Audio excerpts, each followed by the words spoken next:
really proud of the guys and the win we had today. I felt like in the second half, we had control of the game. And then, Penn State, they do such a great job with that pressure defense. They turned it up a bit, and I thought we lost, lost our composure for a second. But the biggest thing is that in losing our composure, we didn't lose our connectivity as a team. And I thought the guys did a really good job of settling down and getting the game back. To get the game into overtime and to get a win like this on the road, even though it's a neutral site game for us.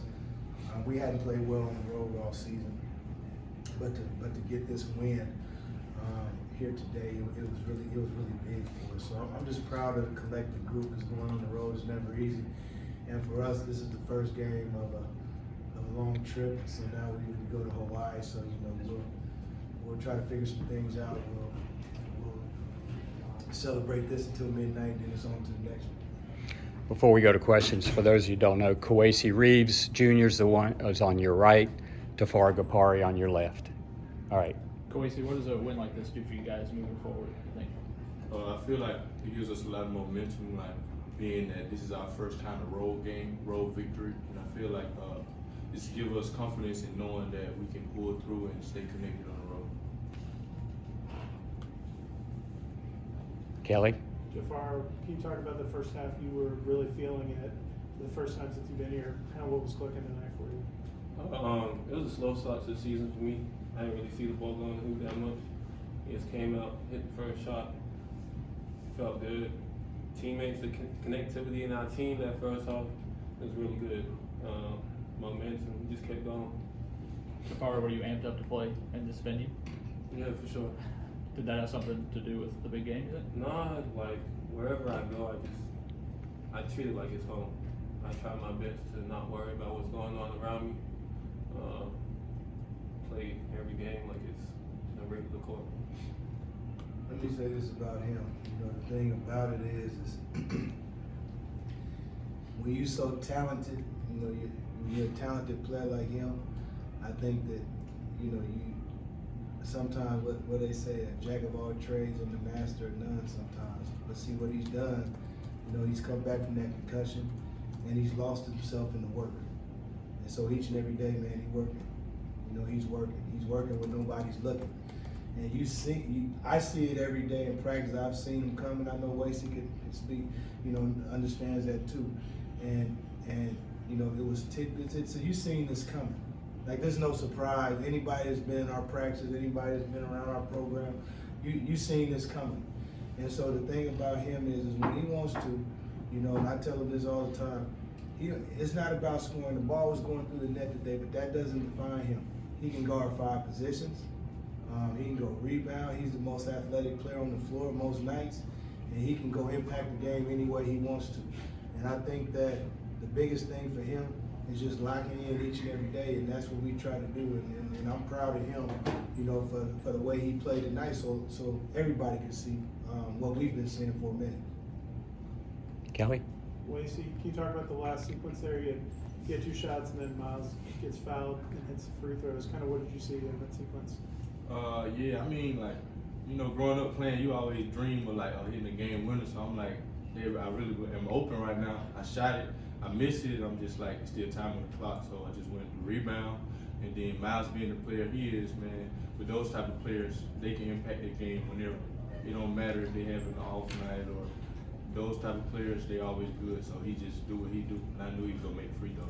Were you surprised they called the foul there, or do you think they would call it? I thought it was gonna let it go, but I feel like it was enough contact for them to call it. Patrick? Less is more, man. Less is more. Coach Stoudamire, could you expand a little bit on connectivity? You spoke about that a minute ago. It's been easy for the team to lose that lead and tag in and not make it to overtime. And it's still a young team, still learning themselves in the situation, essentially a road game. Can you talk about that connectivity a little bit more, please?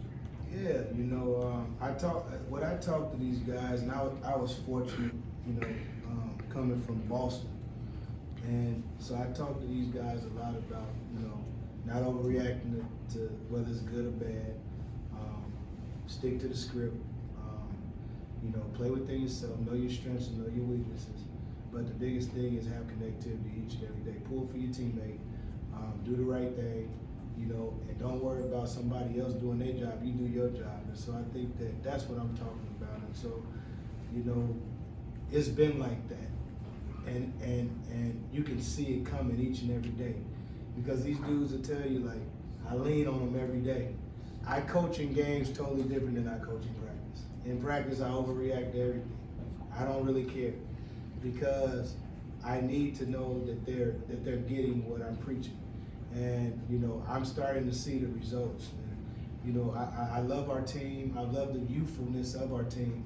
The biggest thing for us in terms of the connectivity now, and I told them this before the game started, whether we were up 10, down 10, the adversity we were going to come through, we had to show ourselves more than anything that we're capable of winning games like this, and we're learning how to win together.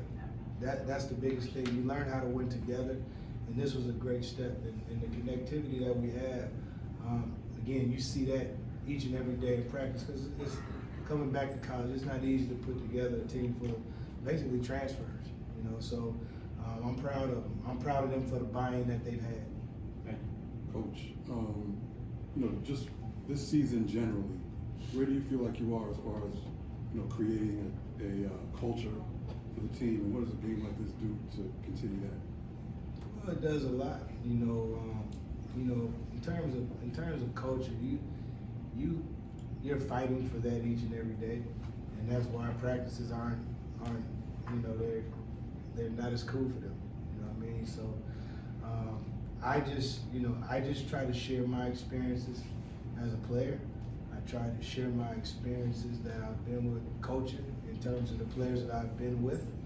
And I try to get them to understand that everything that I do is for them when they leave. It's not even really for here. You know, the culture that I create and the culture that I want to create is really just one of accountability. And I want players that I recruit to be able to call guys like these two and ask them about the program, and they don't never waver in the things that they preaching. You know, that's what I want. And, you know, I appreciate these guys, because I know that it's not easy coming in each and every day, because to win games is hard.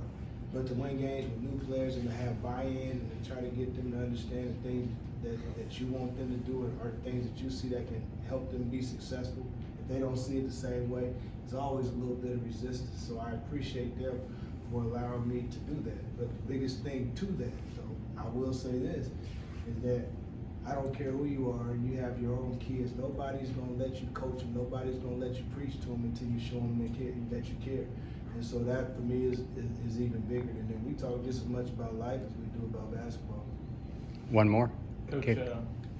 Terry Parker, what went into the decision for him to leave the program? I have no clue. It was a personal matter with TP. BJ Elders moved up, and we'll just move from there.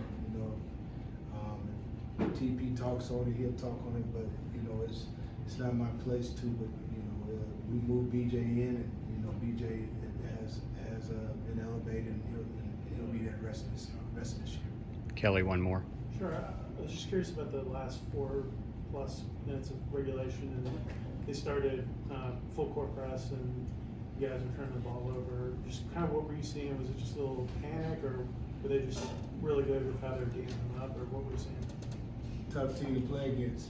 You know, that family that Mike Rose come from, you know, it's deep, and you know, it's like I was called to play Shaka this year. I don't want to play you quite yet. You know? So it's not a matter of us being rattled. It's organized chaos.